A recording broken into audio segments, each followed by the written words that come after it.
പണവും സ്വാധീനവുമുള്ളവനെ ചോദ്യപേപ്പറുകളും സീറ്റുകളും വിലക്കി വാങ്ങാൻ സാധിക്കുന്ന ഒരവസ്ഥയിലേക്ക് നമ്മുടെ രാജ്യം മാറിയാൽ ഒരു സാധാരണക്കാരന്റെ കുട്ടി എന്തു ചെയ്യും? ഒരു രാജ്യത്തിന്റെ ഭരണ സംവിധാനങ്ങളുടെ അനാസ്ഥ കാരണം അവിടുത്തെ കോടിക്കണക്കിന് വരുന്ന യുവതലമുറയുടെ ഭാവി ഇരുട്ടിലാകുമ്പോൾ നമ്മൾ അതിനെ എന്താണ് വിളിക്കേണ്ടത്?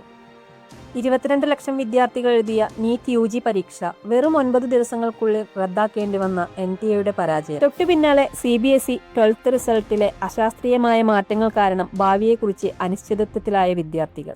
ഈ വിദ്യാർത്ഥികളോട് എനിക്ക് പറയാനുള്ളത് ഒന്നേയുള്ളൂ: ഈ സിസ്റ്റം പരാജയപ്പെടുമ്പോൾ തോറ്റുപോകുന്നത് നിങ്ങളല്ല. നിങ്ങളുടെ കഠിനാധ്വാനം ഒരിക്കലും വെറുതെയാവില്ല.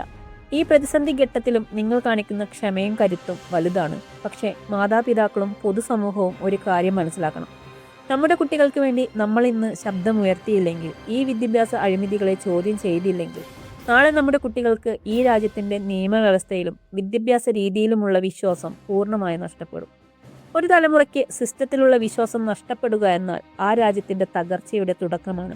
ഇന്ന് നമ്മൾ സംസാരിക്കുന്നത് ഈ രാജ്യത്തെ സാധാരണക്കാരന്റെ മക്കളെ മനഃപൂർവ്വം തോൽപ്പിക്കുന്ന ഒരു സിസ്റ്റമാറ്റിക് അഴിമതിയുടെ ആഴത്തെക്കുറിച്ചാണ്. Welcome to the Nile big pot.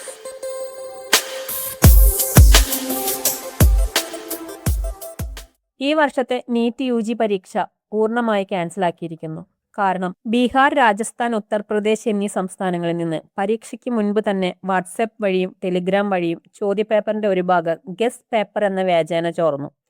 അന്വേഷണ ഏജൻസികൾ ഇതിന്റെ ഡിജിറ്റൽ തെളിവുകൾ പുറത്തുവിട്ടതോടെ NTA പരീക്ഷ റദ്ദാക്കുകയല്ലാതെ മറ്റു വഴികളില്ലായിരുന്നു. 2024 ഇതേപോലെ നീറ്റ് പരീക്ഷയിൽ വൻ ക്രമക്കേടുകളും ഗ്രേസ് മാർക്ക് വിവാദവും ഉണ്ടായപ്പോൾ സുപ്രീം കോടതി ഇടപെടുകയും കേന്ദ്ര സർക്കാർ അന്വേഷണത്തിന് ഉത്തരവിടുകയും ചെയ്തതാണ്. അന്ന് മുൻ ISRO ചെയർമാൻ ഡോക്ടർ K രാധാകൃഷ്ണന്റെ നേതൃത്വത്തിൽ ഒരു ഉന്നതതല സമിതിയെ നിയോഗിക്കുകയും ആ സമിതി കൃത്യമായ ചില നിർദ്ദേശങ്ങൾ സമർപ്പിക്കുകയും ചെയ്തിരുന്നു.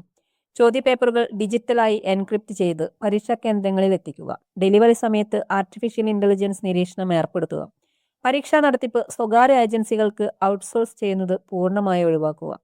2 വർഷം കഴിഞ്ഞിട്ടും എന്തുകൊണ്ട് ഈ സുരക്ഷാ ക്രമീകരണങ്ങൾ പൂർണ്ണമായി നടപ്പിലാക്കാൻ NTA കഴിഞ്ഞില്ല? തമിഴ്നാട്ടിലെയും കർണാടകയിലെയും ചില കേന്ദ്രങ്ങളിൽ പരീക്ഷ നടക്കുമ്പോൾ CCTV ക്യാമറകൾ പോലും വർക്ക് ചെയ്യുന്നുണ്ടായിരുന്നില്ല എന്നാണ് തമിഴ്നാട് IIT റിപ്പോർട്ട് ചെയ്യുന്നത്. ഒരു നാഷണൽ എക്സാമിനെ, ഒരു ലോക്കൽ കോളേജിലെ പരീക്ഷയുടെ ഗൗരവം പോലും നൽകാത്ത ഒരു ഏജൻസിയെ എങ്ങനെയാണ് വിശ്വസിക്കുന്നത്? നിങ്ങളൊന്ന് ആലോചിച്ച് നോക്കൂ. മെയ് മാസത്തെ പരീക്ഷയ്ക്കായി ഒരു ആസ്പിരന്റ് അതിന്റെ മാനസികവും ശാരീരികവുമായ എനർജി പരമാവധി ഉപയോഗിച്ച് കഴിഞ്ഞതാണ്.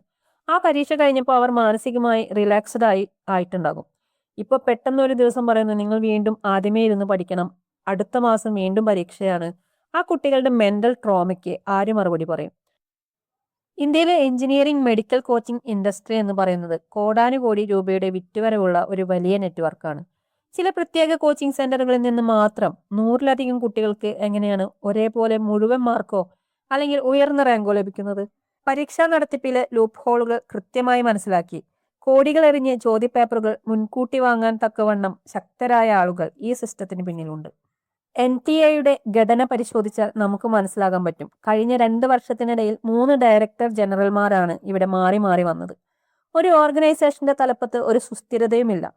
പരീക്ഷകൾ സുതാര്യമായി നടത്താൻ കഴിയുന്നില്ലെങ്കിൽ രാജ്യത്തെ ഏറ്റവും വലിയ മെഡിക്കൽ പ്രവേശന പരീക്ഷ കൈകാര്യം ചെയ്യാനുള്ള യോഗ്യത ഈ ഏജൻസിക്ക് ഉണ്ടോ എന്ന് ചിന്തിക്കേണ്ട സമയം അതിക്രമിച്ചിരിക്കും. അതുപോലെ കഴിഞ്ഞ മെയ് 13-നാണ് CBSE റിസൾട്ട് വന്നത്. ഇത്തവണ CBSE ഇവാലുവേഷൻ ക്രൈറ്റീരിയയിൽ ചില അപ്രതീക്ഷിത മാറ്റങ്ങൾ വരുത്തി. മിക്ക സ്റ്റുഡൻസിനും അവർ പ്രതീക്ഷിച്ചതിലും 10 മുതൽ 15% വരെ മാർക്ക് കുറവാണ് ലഭിച്ചിരിക്കുന്നത്. എന്നാൽ റീവാലുവേഷനെ അപേക്ഷിച്ചാൽ അതിന്റെ റിസൾട്ട് വരാൻ ആഴ്ചകളെടുക്കും.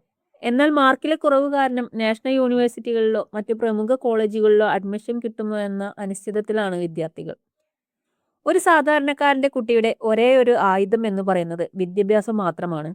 പണവും സ്വാധീനവും ഉള്ളവന് സീറ്റുകൾ വിലക്കി വാങ്ങാൻ സാധിക്കുന്ന ഒരു അവസ്ഥയിലേക്ക് നമ്മുടെ സിസ്റ്റം മാറിയാൽ സാധാരണക്കാരൻ എങ്ങോട്ട് പോകും? നമ്മൾ ഡിജിറ്റൽ ഇന്ത്യയെക്കുറിച്ചും ആഗോളതലത്തിൽ ഇന്ത്യ കൈവരിക്കുന്ന സാങ്കേതിക മുന്നേറ്റങ്ങളെക്കുറിച്ചും വലിയ സംസാരിക്കുന്നുണ്ട്. എന്നാൽ നമ്മുടെ രാജ്യത്തെ കുട്ടികൾക്ക് ഒരു വർഷം ഒരു പരീക്ഷ പോലും സുരക്ഷിതമായി ചോർച്ചയില്ലാതെ നടത്തിക്കൊടുക്കാൻ നമ്മുടെ സംവിധാനങ്ങൾക്ക് കഴിയുന്നില്ലെങ്കിൽ നമ്മൾ ഈ പറയുന്ന പുരോഗതിക്ക് എന്താണ് അർത്ഥമുള്ളത്? ഇത് ഏതെങ്കിലും ഒരു രാഷ്ട്രീയ പാർട്ടിയുടെയോ സർക്കാരിന്റെയോ മാത്രം പ്രശ്നമല്ല. ഇത് ഈ രാജ്യത്തെ ബ്യൂറോക്രസിയുടെയും പരീക്ഷാ നടത്തിപ്പ് ഏജൻസികളുടെയും ഉദ്യോഗസ്ഥരുടെയും അലംഭാവമാണ്. ഇതുവരെ നമ്മൾ കണ്ടിട്ടുള്ളത് പരീക്ഷകൾ ചോരുമ്പോൾ സർക്കാർ ഒരു കമ്മിറ്റിയെ വെക്കും. അവർ 6 മാസം കഴിഞ്ഞ് ഒരു റിപ്പോർട്ട് സമർപ്പിക്കും. അതിനിടയിൽ അടുത്ത വർഷത്തെ പരീക്ഷ വരും. പഴയത് എല്ലാവരും മറക്കും. ഇനി നമുക്ക് വേണ്ടത് ഇതുപോലൊരു അന്വേഷണ കമ്മീഷനല്ല. 22 ലക്ഷം കുട്ടികളെ ഒരൊറ്റ ദിവസം കൊണ്ട് ഒരൊറ്റ ഏജൻസിയുടെ കീഴിൽ പരീക്ഷ എഴുതിപ്പിക്കുന്ന ഈ രീതി പുനഃപരിശോധിക്കും. പരീക്ഷകൾ ഒന്നിലധികം ഘട്ടങ്ങളായി സുരക്ഷ ഉറപ്പാക്കി നടത്താനുള്ള ടെക്നോളജി വികസിപ്പിക്കണം. ക്വസ്റ്റ്യൻ പേപ്പർ ചോർച്ചയിൽ പങ്കാളികളാകുന്ന ഉദ്യോഗസ്ഥർക്കും കോച്ചിംഗ് മാഫിയകൾക്കുമെതിരെ രാജ്യദ്രോഹ കുറ്റത്തിന് സമാനമായ കടുത്ത ശിക്ഷകൾ നൽകണം. പരീക്ഷ അനിശ്ചിതത്വങ്ങൾ ഉണ്ടാകുമ്പോൾ വിദ്യാർത്ഥികൾക്ക് കൃത്യമായ കൗൺസിലിംഗും ഗൈഡൻസും നൽകാൻ ഗവൺമെന്റ് തലത്തിൽ ഒരു ഹെൽപ്പ് ലൈൻ സംവിധാനം കാര്യക്ഷമമായി പ്രവർത്തിക്കണം. ഇനി ഇങ്ങനെ ഒരു അവസ്ഥ വരാതിരിക്കട്ടെ. ഓരോ കുട്ടിയുടെയും കഠിനാധ്വാനത്തിന് കൃത്യമായ വില ലഭിക്കട്ടെ.